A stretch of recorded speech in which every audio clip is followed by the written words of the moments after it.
அண்ணே railway station போகணுண்ணே. போயிடலாம்ண்ணே. எவ்வளோண்ணே? 200 ரூபாண்ணே. 200 ரூபாவா? நான் அந்த வண்டி பாத்துக்கிறேனே, போங்கண்ணே. வந்து ஜங்ஷன் போங்க. வாங்கண்ணே, நம்ம வண்டிக்கு 150 ரூபா தானே. அவர் 200 ரூபா இருக்கிறாண்ணே. ஏறுண்ணே.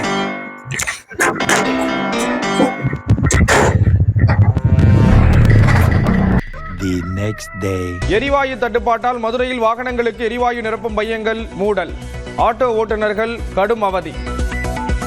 ரயில்வே ஸ்டேஷன் நீ போலாமா? அண்ணே சாரிண்ணே, எனக்கு இன்னைக்கு ஃபுல்லா வேலை இருக்குண்ணே. அண்ணே ரயில்வே ஸ்டேஷன் போகணும், 200 ரூபா தர்றேன். முடியாதுண்ணே. 250 ரூபானாலும் வாங்கிக்கோங்க, எனக்கு அவசரம் கொஞ்சம்.